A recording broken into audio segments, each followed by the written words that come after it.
Hi guys, welcome to my vlog once again. Since dili ko busy today, so naala ko yung gustong i-share. I just wanted to share it to you since, maraganahan naman ko mag-vlog and doing some advice. So, na ako'y nabasahan ba na nag-post siya, I wish I never got married.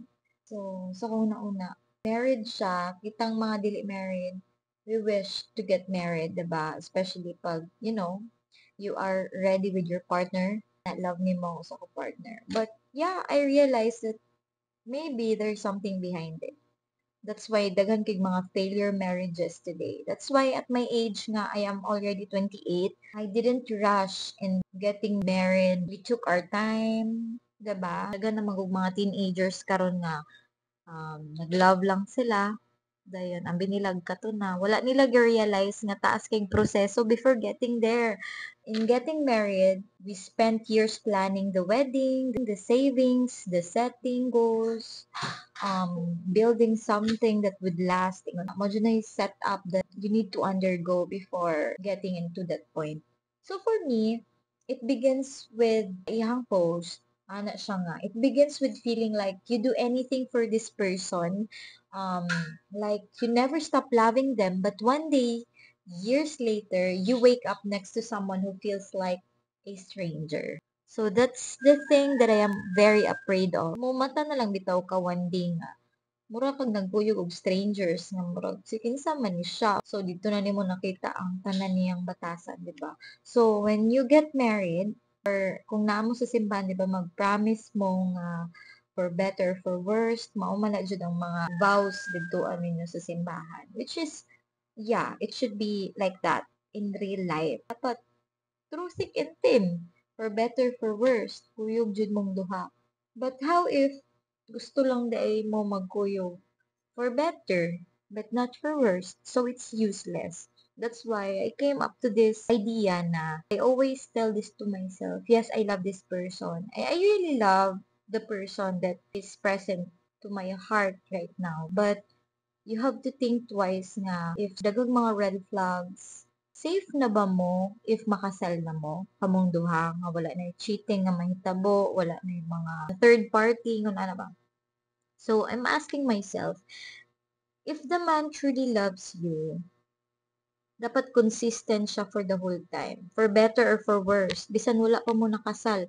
For better or for worse, makita nimo siya nga consistent gihapon siya. And gihapon siya ika-guarantee sa imuha na you are still the one. Dapat, kung unsa siya from day one, should also be until now. Although dili man perfect ngayon ato siya nga maghatag siyang bulak everyday kay bago pa mo, maghatag siya mga surprises. Pero ba, ang iyang concern, consistent gihapon, ang aruga sa imuha, consistent gihapon, pagpakita sa iyang respeto is consistent gihapon, wala gihapon nagbago, no matter what kung unsa ang nagian ninyo, whether it's good or bad, naara gihapon mo sa usag-usa.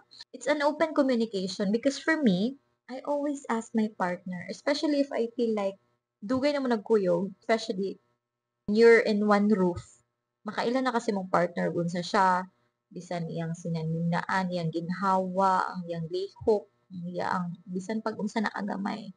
Every detail sa iya kaila ka kung unsa siya. The thing that I always initiate is always have an open communication. I always ask him na ano dong magsige kog pangutana o ingon ana, which is very awkward jud daw kaayo. Yes, awkward jud siya kay gusto kong mangutana kung unsa gihapon yung feeling sa iya. It's something that I'm open. I am very open to him and I want him to also be open to me. So, makita na ko kung the same feelings ba gihapon kay baka din nagtiis siya sa ako although I'm so maldita. And yeah, going back to not getting rushed into marriage. Magud kaayo og mga nagmahay na tungod kay they failed. How did we end up here? That's my question. We were the couple everyone's admired, the ones friends saw as proof that true loves was real. So, di ba, makita natin sila nga may po sila nakasal na after 12 years. Like, oh my God, 12 years unya inconsistent kaayo mong duha. Dili na, it won't work for me. Kung 12 years na mo, pataas, dahil wala pa mo nakasal, sige na mag-away, daghan nag red flags to both of you. I think unhealthy na kaayo.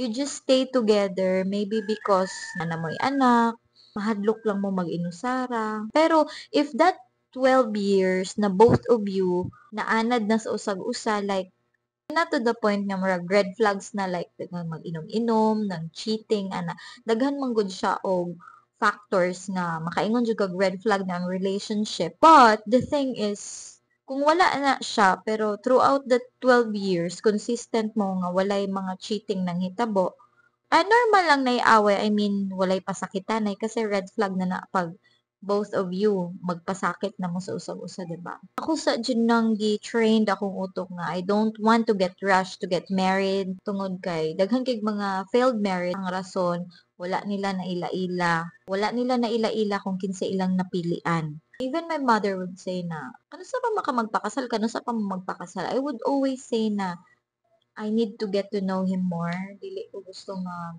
magpakasal dayon because, dili basta-basta ang magpakasal karon tungod kay. So, I don't want to magmahay ko. I promised myself nga this would be the last man that I wish Lord i-grant ni mo kung sa may mga plano sa amo ana. I always pray for that nga pag-grow me ni mo together ana. Dili lang imong prayer is for yourself but for your partner as well, tungod kay for the rest of your life, whether you like it or not, kung kasal na mo, siya na gid imong partner. And I hold that promise.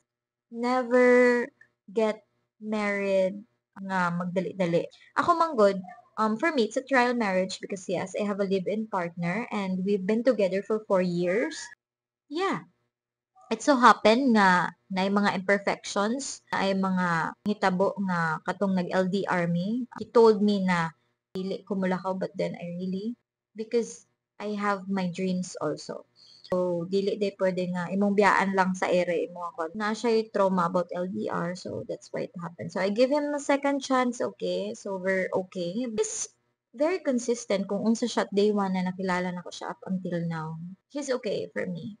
Is really good enough for me. I hope consistent gyapon siya mo nang I always do initiate an open forum me because I wanted to ask him about his feelings about me. Baka napulaan na siya na ako, ana. Always ask your partner and always tell your intentions to him and also know what their intentions for you.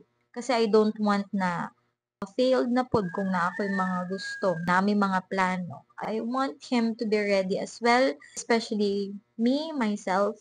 I need to be ready before getting married.